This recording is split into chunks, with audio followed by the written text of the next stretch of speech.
Very good morning to everyone. It's an honor and a privilege to be presenting, you know, before the general who has come here. We are thankful, sir, to you for your gracious presence, and I think he's one of the decorated soldiers and pride of our country. So it's an honor to have you amongst us. We also have, the gracious presence of Mrs. Singh, who's right in front. And I was talking to her when we were having tea. We have a common connection, which is modern school. She has been teaching. She has taught in modern school as English as a subject. So it was good to connect, on those notes as well. Proud to be present here, on a national conference. Professor Venkat Rao sir, Subba Rao sir, always as gracious and humble as they are. And when the lighting of the lamp was going on, I was telling that, you are the worthy people to light the lamp, because only a guru can light a lamp of knowledge. So I think people who lit the lamp are true knowledge givers, and we are the recipients of, and they are kind and gracious to share their knowledge and, their time with us. Today, as we discuss, media and communication and its role in the new world order, we were not born during the wars that had happened and how the world order crumbled during that time. But COVID was something which was a first-hand account of what the human, tragedy can be. People having lost jobs, there was disruption happening all across the world. And, the world order, not just the political one that was happening, it took a toll on, each kind of business that is being, run or society at large. So families were broken, there were jobs which were getting fragmented in terms of what they meant to people, there were lives which were lost. That was the depressing side. So, we all know what happened during that time. What were the fundamental changes? And sorry, sir, I would like to go verbatim, but then as you said rightly that we should not miss out on certain points which are important and critical for, expression when it comes to, delivering those points to them. So demographics, access, growing influence, higher electrification, number of internet users, video-enabled services, high speed of internet is what, when I come to media, that's part of disruption happening at media. Smartphone, almost a smart, computer, a supercomputer in our pockets nowadays. Video enabled, 4G to 5G, going on to 5G. So I was reading, Dr. Atul probably would talk about K-wave, which is the Korean wave, and Gangnam style. My son was dancing on it one day when I went to the school. I thought, what exactly is he doing? What song is it? Maybe it's, something to do with, something from a South Indian movie, maybe. But then I later came to know that it's a Korean, song, and the Ministry of Korea possibly dedicated 1% of their GDP to promote cultural ties and spread out, the cultural influence, which US and Britain has been doing on a larger scale, in fact. So K-wave is something which was most talked about. I don't know how many of the students sitting here as media students know about what the K-wave was. And it is still going on. Why? Because the importance of Indian diaspora when the skies were opening up, Rupert Murdoch, went on to say that whosoever controls the ground would control the sky. And that's where, the cable network, television came in India. 95, I think 92 was the time. 95, it kind of flowered out into its, more branches.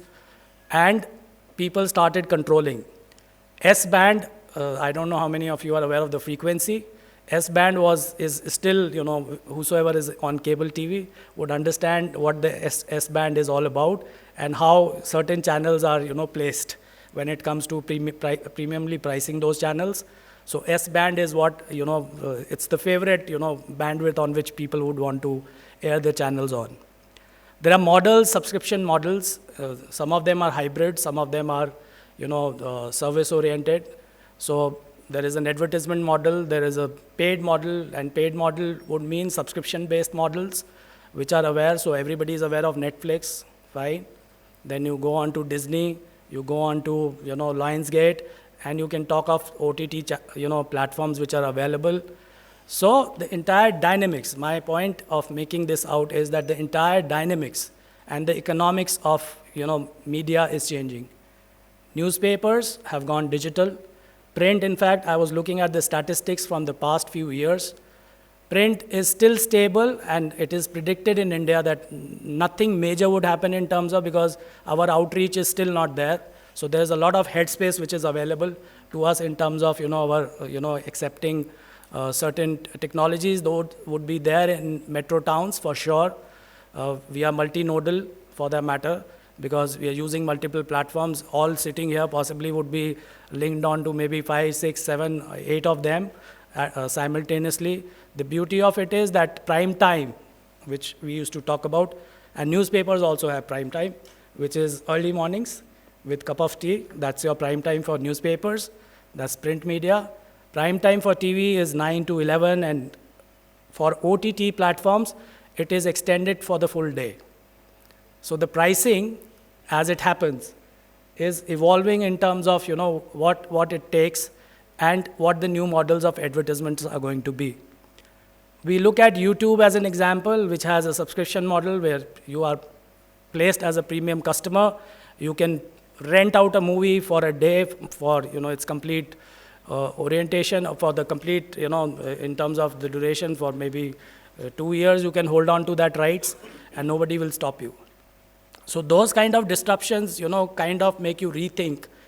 Why they make you rethink is because when COVID happened, the entire media industry was facing the financial crunch. And why it was facing financial crunch was because the ad spend was getting constrained. So still, FMCG was doing very good, but then, the star amongst them was education. And education institutions were being approached by all media houses to kind of sponsor either their programs or to kind of take up, some kind of, I don't know what do you call them in those terms, but then the property that they were kind of, wanting to sell out to people. With so much happening around, there are destinations which are being developed. I would like to, share, because anybody who's seen Money Heist, Money Heist, Sacred Games, fine. Those are internationally, this is how culture, Indian culture is traveling abroad. And in terms of its effect, there are shows which are coming into your own languages. Neural language processing, which is affecting, you see one particular Spanish movie which can be translated into Hindi, Tamil, to English, to any language that you prefer. So 5, 6 language choices are being offered nowadays. So that's how your technology would enable. There are robot processing, automation happening, RPAs, as they call it. So the RPAs are basically, taking up your back-end, automation in media houses, where you don't have to do your routine works. So the RPA will do the entire work for you. They will increase your productivity by, it is estimated, the BCG says, which is the Boston Consulting Group, says 86%. Productivity goes up. Cost almost comes down to 10% of what you are already doing. So, those platforms available at a Mac burger price, so $2. US, it is $8, and UK, it is $8. US, it is around $18. So that's the price differential that they play on. So there's a lot of, things that are available for students of media to learn. Communication, yes, and I think Sir would be elaborating on those points much better in terms of starting from, Stone Age to Iron Age to, many other evolutions that have happened. There were 6 main, in fact, I too have noted it down, but that I want to hear him out in full detail, because that's what the main course is. I'm just a starter. So you have to, have that feel of things as they come. Small screens, as I told you, mobiles, smart computers in your hands. You can steam all through, while even the normal routine now is that you see something which is called a, user-generated content. So that is also something which is going to go up in times to come. News would not be served the way that it has been served to you in the past. So you'll have local, news traveling much faster to you on your local WhatsApp, groups, rather than through any other formal channel. We know what media is, and we are not here to criticize anybody here, because it's a phase and it's a churn that is happening right now, and that's how we see it in the larger context of things. Because there are still people on YouTube, There are channels like Satya and, News Laundry and many more possibly, who are doing, a remarkable job in terms of, putting out a parallel narrative. Because narrative now is also being, dictated by ownership rights that have been, kind of exchanged. Earlier, there were government policies which restricted, government rights to be given out, complete rights to be given out, wanting to stop monopolies from happening in media houses. But then it's happening. There is cross-holdings which are happening. So there's an underplay which is going on. So media is completely, in terms of its editorial boards, diluted to its, editorial content also. So content would be served by user-generated, content, which will be much more, whatever happened in UP with farmers, there was an official version, there was an unofficial version. And when they saw the unofficial version, it was, equally startling to see what happened, what actually happened on ground. So those are things that will come to you as a feed.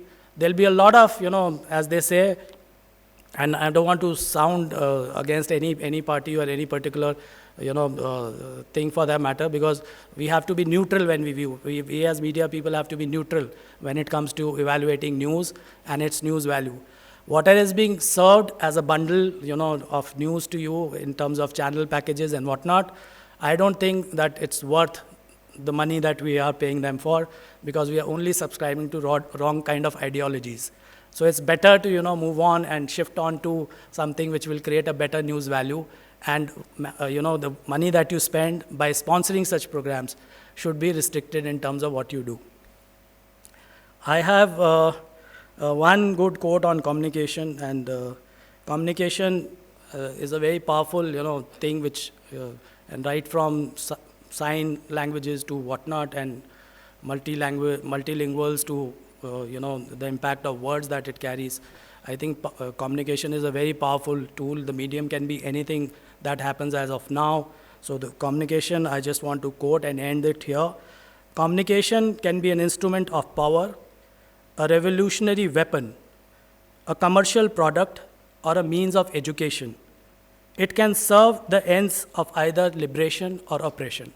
With those words, I would like to thank the organizers, Charu ma'am, Siddharth sir, Sunil Mishra sir, sitting here, and rest of the organizers, all scholars who have present here to present their papers.